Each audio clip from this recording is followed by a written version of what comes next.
ঈদ মোবারক, ঈদ মোবারক, ঈদ মোবারক। সকাল সকাল ঘুম থেকে উঠে কিন্তু তারা নামাজ পড়ার জন্য রেডি হচ্ছিল।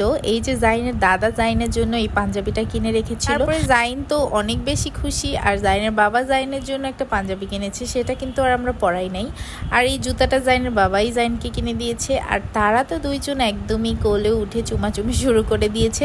তারা এখন আসলে মূলত নামাজ পড়তে যাবে ঈদে। দুইজনকে আদর করছে, কোলাকুলি করছে। এরপরে কিন্তু হচ্ছে কি আমাদের সালামি নেওয়ার পর্ব চলে আসবে।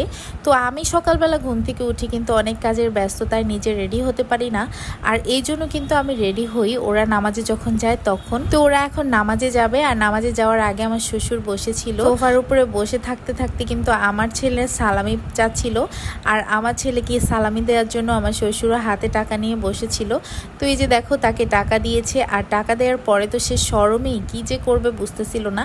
আমি বলতেছিলাম দাদাকে একটা চুমা দাও, তো ও চুমা দিচ্ছে, দেখো কোথায় চুমা দিছে। তো ওর দাদা বলতেছে আর জায়গা পায় নাই আমার নাতি। তো পরে কিন্তু সে আবারও ওকে কোলে নিয়ে তারপরে চুমা দেওয়াচ্ছিল। আর জাইন তো খুবই লজ্জা পায়, ও আসলে কি ওর গালে কাউকে চুমা দিতে দেয় না, আবার নিজেও কাউকে চুমা দিতে পছন্দ করে না। তো অনেক বলার পরে কিন্তু শুধু ওর দাদা দাদু আর নানা নানুকেই চুমা দেয়, তা না হলে কিন্তু আর কাউকেই দেয় না। ওর বাবাও কিন্তু অনেক কষ্টে ওর কাছে চুমা খায়। গাইস, আমি এখন আমার শ্বশুর আব্বার কাছে সালামি নিব। আসসালামু আলাইকুম। ওয়ালাইকুম সালাম। সালামি দাও। এই যে সালামি, অনেক বড় সালামি দিছে গাইস। তোমাদের শ্বশুর আব্বারা কে কত সালামি দিছে সবাই কমেন্ট করে জানাবা। আমাকে 1000 টাকা দিয়েছে। গাইস, বাবার কাছে সালামি নিতে যাচ্ছে। আসসালামু আলাইকুম। ওয়ালাইকুম সালাম। সালামি দাও। এই তো কোলাকুলি করো না? কোলাকুলি করো। গাইস দেখো, বাবা আমাদেরকে কিন্তু সালামি দিয়ে দিল।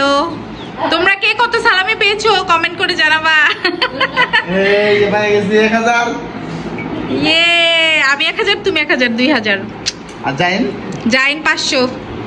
গরু কুরবানি করতে কিন্তু তারপরে চলে যাবে নামাজ পড়া শেষ করেই। আর আমি তো ঘরে বসে বসে তখন রেডি হব। ঈদের দিনটা আসলে আমার কোনো কাজই করতে ইচ্ছা করে না, শুধু সকালবেলা পোলাওটা রান্না করি, আর রাতের বেলা ম্যাক্সিমাম রান্না আমি কমপ্লিট করে ফেলি।